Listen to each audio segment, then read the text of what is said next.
Hi, and welcome to the Tameshigiri walkthrough of 22 cutting techniques.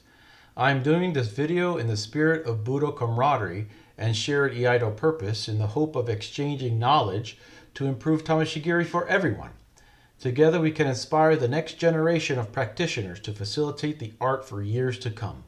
Let's get started. Here you have the first 4 cutting techniques beginning with double Kesa-giri. Okay. Left and right Kesa. Now let's watch the first individual. Okay, that was left and now right. And she'll step back. All right, let's watch it in slow motion and stop right there. Let's go back. Let's watch what happened. All right. So, successful cut, so very good, but let's fix this a little bit. So you can see that the cut went down but stopped right there.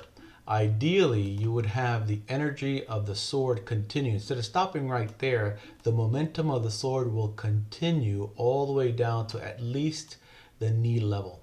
You want that momentum to travel all the way through and down and not stop the momentum there. Okay, so let's continue to the next cut. So he switches legs forward and cuts. Boom, not bad. Now let's see what happens. The line of her cut is good. You can see it follows the line of the sword. The only issue is that there's a little scoop here. Let's go back to the drawing. There's a little scoop right here, and that scoop is called shakuri. Shakuri is a scalloped cut. And that scallop cut happened, if you'll note here, let's go back just a second here. You'll notice there's a little bounce, boom, right there. And that bounced is what caused the scallop cut. But it was a successful cut and all around pretty good. Sandan-giri, 3 cuts, Hidari-kesa, switch feet, Migi-kesa, and Gyaku-kesa. He does the first Kesa, second Kesa, and Gyaku. Steps back. Okay, let's watch the slow motion. She does her first Kesa. Ideally be closer to a 45-degree angle, but not bad. Second angle much better. Let's watch her Gyaku. All right, let's stop right there. You can see that her arm positioning in her Kesa, the angle is good here.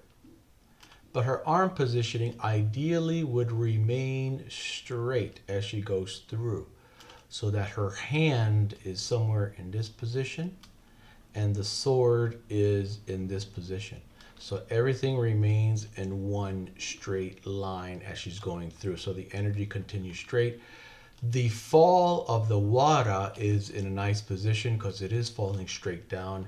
If you find that the wara is falling over to the side, to far left or right, means that the blade angle, the hasuji, is off. So it means you slapped the wara off the tatami, which means your blade angle was wrong, and that's why it flies off.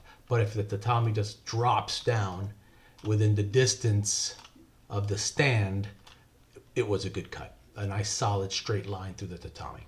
So once again, you want your line to be nice and straight as you're cutting through the tatami.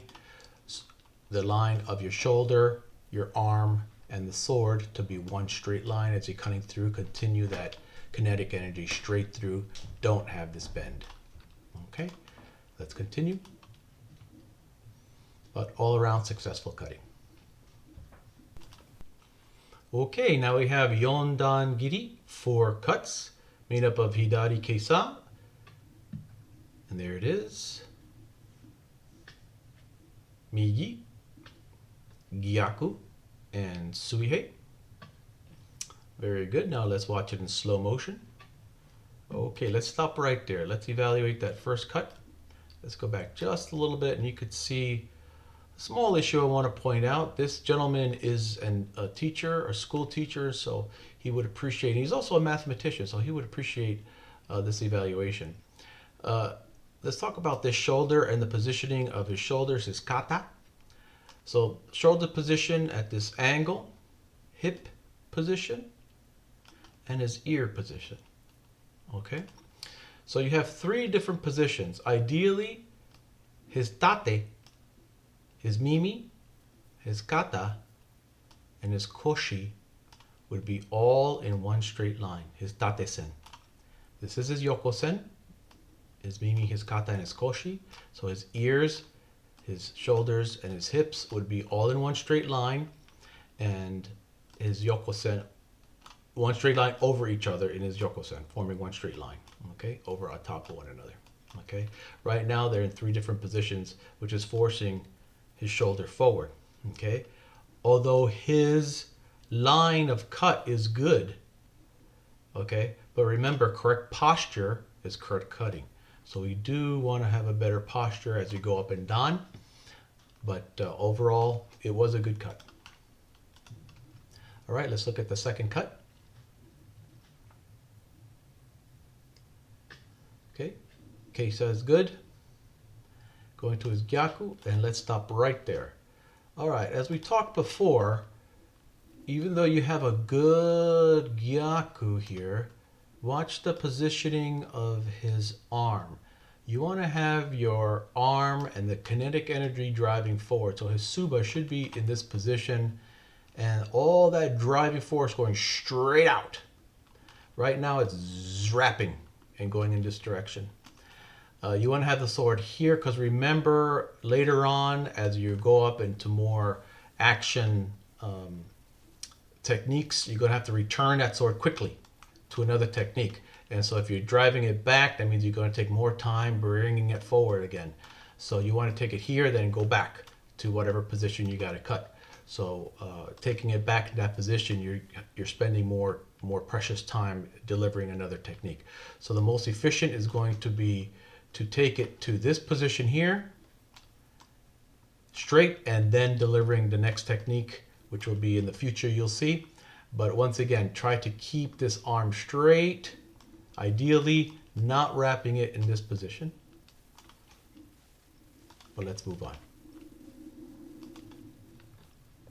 And we're going to see one small issue. He does do a nice Suihei, but there's a small issue in the tatami that I want to point out. Right here, it's no big deal typically, but this is an issue that'll come up in competition. That is called Kuwana Koshi, that little bit of tatami sticking up. It's a little piece of, it's called outer skin, okay? And you normally see it on the left or right of the tatami sticking out. And if you're in competition and if you have the little bit of skin sticking out and your competitor doesn't, well, you just lost, okay? It's just, it comes down to that. So that's called Kuwana Koshi. There's something to look out for, but it won't necessarily count for your exam, but in competition it will. Just keep that in mind. But overall, good cutting. Good job. Okay, Godan-giri, 5 cuts. Starting with Kesa, switches feet, Kesa, again Kesa, Gyaku, and then Suihei. Nice flat Suihei, very good. Now let's examine. First Kesa, very good, nice angle. Switches feet forward. Then it's got the second Kesa, very nice angle. These are Japanese wara, so they're very hard, and you'll see it in his Gyaku. He really needs to hit it hard. There's a little bit of over rotation there, but he does a good job at his angles. And again, as we talked before, his angle of his sword is maintained the same angle of his Suihei consistently throughout his cutting. So this is a good example and very nice. And he continues his wrap.